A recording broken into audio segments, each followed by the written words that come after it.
Hey EverHigher fans, summer is coming, and are you trying to figure out how to keep your early elementary kid innovating, creating, and learning? Well, if so, this interview is for you.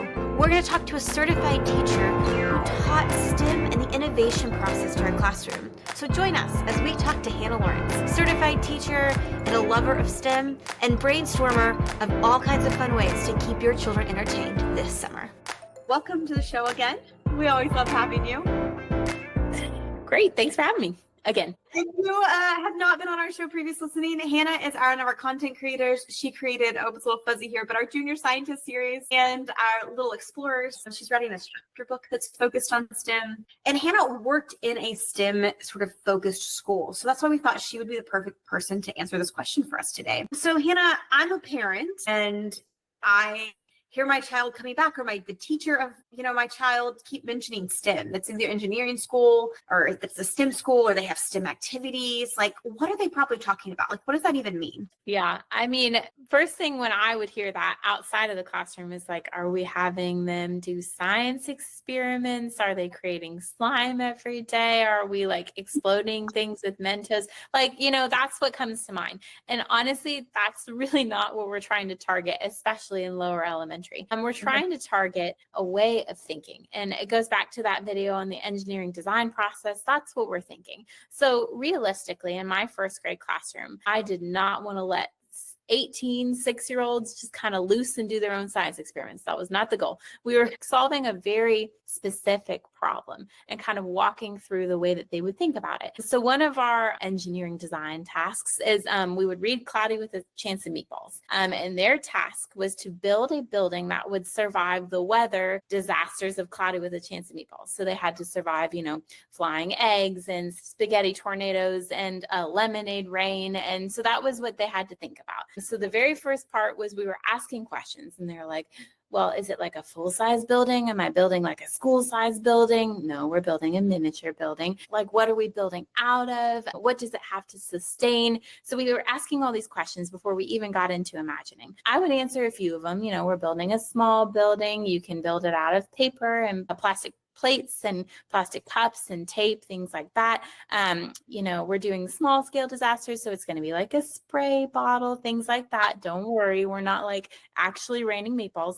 And so once they had the general idea, we went into the imagine, where they're drawing out their buildings, the planning, working with a group of people. And then they were creating, at my school, we had a whole engineering design cart, and it was the materials that they classically had for any challenge: pipe cleaners, pom-poms, paper plates, like simple things that you could have in your house if you were so inclined. And they knew that was their materials bank. And for this particular one, they were allowed 20 things. It was only 20 items, and they had to decide what was the most important. And then they would go shopping and pick up all their materials and bring it back into the classroom. Then they were building it. We set up our beautiful village in the back of our classroom. And then the next day, all of the teachers, first grade teachers, came in and absolutely did our best to destroy these buildings with the spray bottles and ribbon. It was dramatic. If you can imagine a classroom of 18 screaming 6-year-olds because all their teachers are destroying their buildings, that's basically what we were doing. That's so funny. Yeah, they were. The destruction had a purpose. Yes, yeah. It was with purpose. And we did it for learning and STEM. So they got to see their buildings completely destroyed and decide what stood up and what didn't stand up. And they got the chance to go back and, maybe do a little bit of reinforcement, some more tape, some more paper plates, and decide, this is really a better building.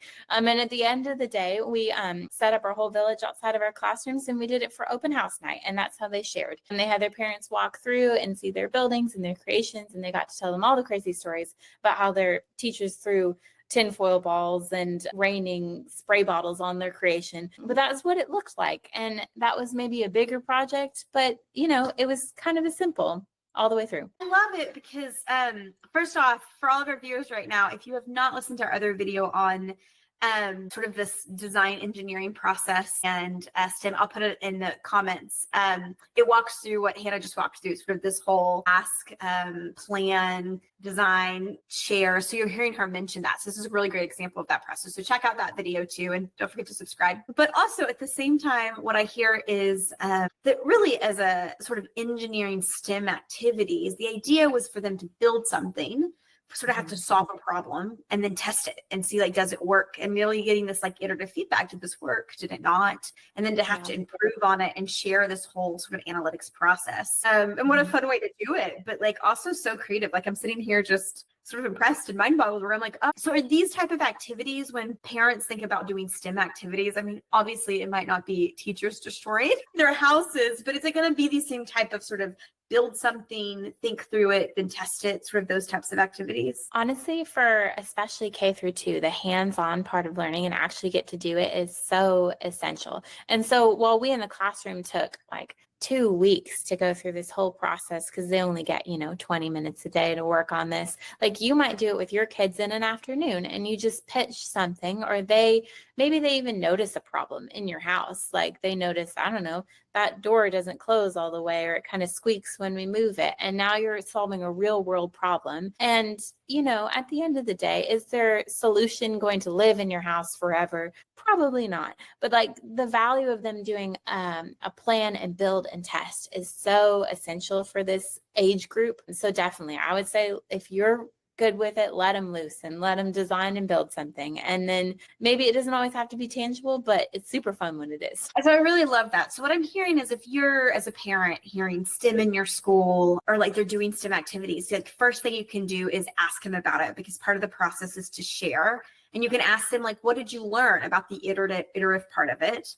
And then the second thing I hear is that you can support them. Like, hey, if they're learning how to sort of find a problem, build something, test, iterate, test, and share it, then like try to find those same types of problems at home so that they're having to practice this at home. Would you say that those are two of the good things? Would you add anything else that like parents could do to support STEM in a school? I would also just be unafraid to like, you don't have to do the whole process. Maybe not every day are you doing all of the steps, but they're each kind of individual skills that you can break out.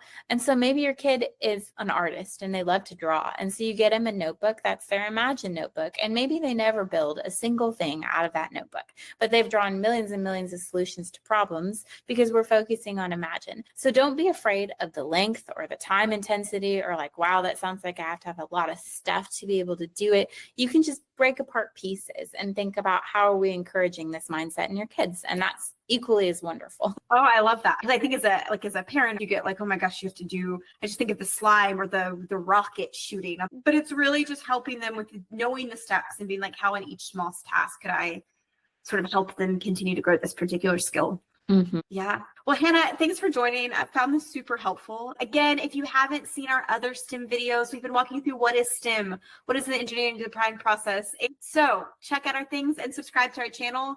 And again, we create as EverHigher great content for kindergartner, first and second. So if you are looking for great STEM books, check out Hannah's books, The Junior Scientist. Thanks and subscribe.